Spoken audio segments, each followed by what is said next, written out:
Hello everybody, my name is Tom. Today we're doing intelligent, brave, and hardworking. Please support me. Today I'm going to present about the uprising of Ngô Quyền at Bạch Đằng River.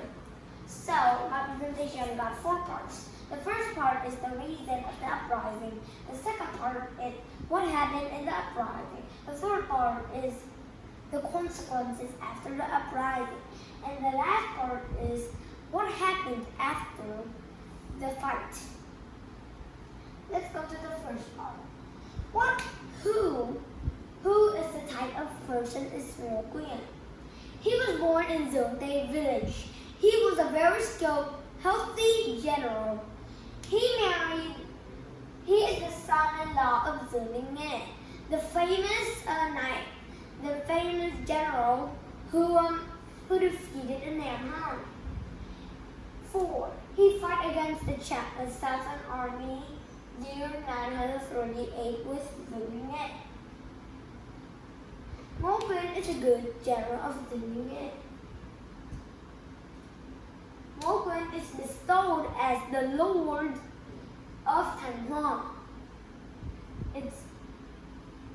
Ngô Quyền married Ngô daughter and became his son-in-law. So let's go farther into the reason of the uprising. It's because Kiều Công Thiên killed Ngô to take over his power and position. Then Ngô Quyền come and to take revenge. Kiều Công Thiên was scared and go to Nam go to Chinese to ask for help. Ask help for Southern Chinese. Following the reason because they want to take over back our country, the Chinese people take their boats and send an army to invade our country. But before they got attacked, Kiều Công Thiên was killed and cut off his head and prepared to fight against the Southern army. That is the cause of the battle. Southern Chinese took 200,000 soldiers to lead by hometown. The direction of the army's attack in the Bạch Đằng River. Ngô Quyền got a simple strategy. He used the tide. When the tide went down, he put many sharp spikes underneath it so that when the tide goes down again, the boat will crash into the spikes. And then when the army comes, they pretend to lose.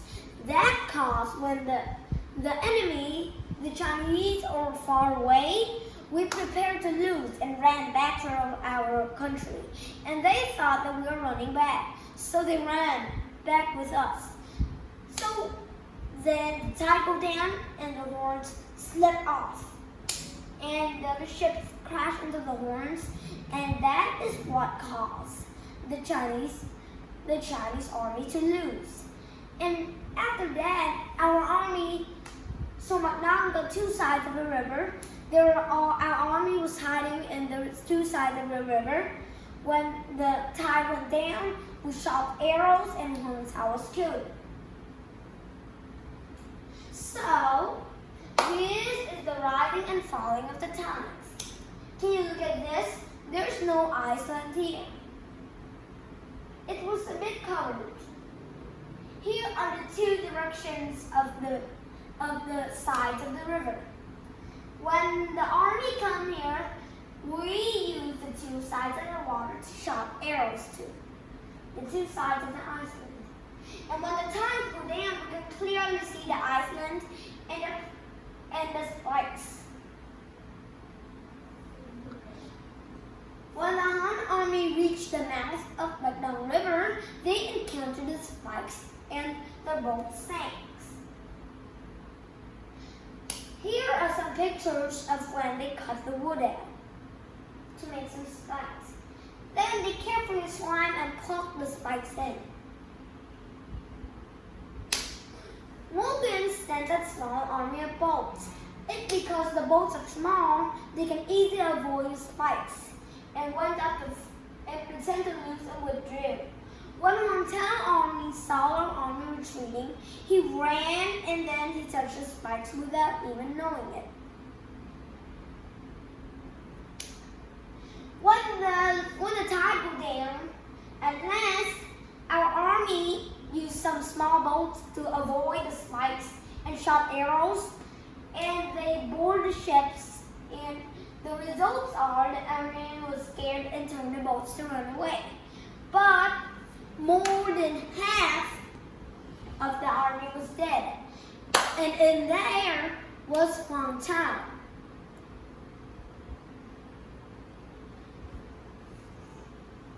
So this is the map of the war. These black arrows were the Chinese army. These red arrows was our army.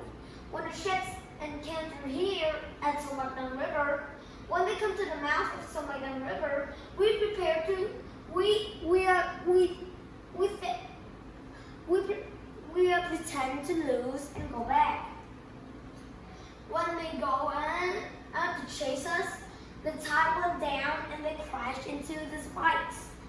There we began to shoot arrows at them and take small ships to avoid the spikes and attack them. This is a picture of of our army on the two sides of the river. And when the ships come, Ngô Quyền tells many small ships to go out to shoot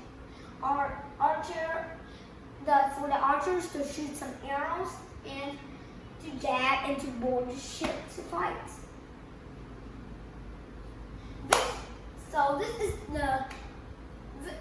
This is a victory to our nation history in the spring of 939.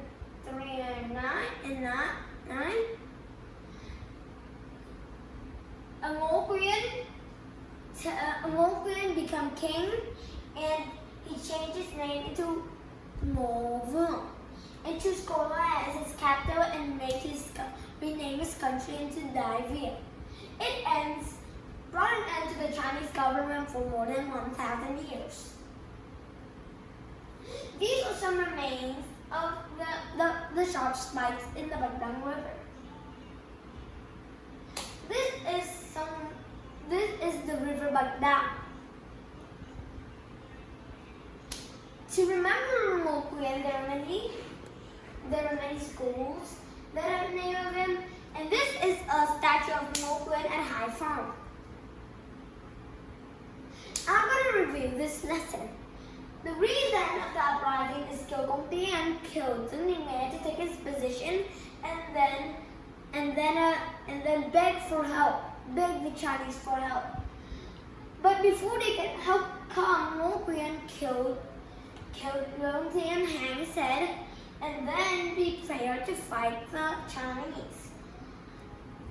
Ngô Quyền take advantage of the tide go down and the tide go up, put some spikes there, preparing to lose, and when Huang Tao's army was coming, they crashed into the spikes, and Huang Tao died, and half of the armies was dead. The result was half of the army was dead, and Huang Tao died. And in the spring of 939, the year 939, Ngô Quyền became king and chose his capital at Golan. He changed his name into Ngô Vương and made the country Đại Việt.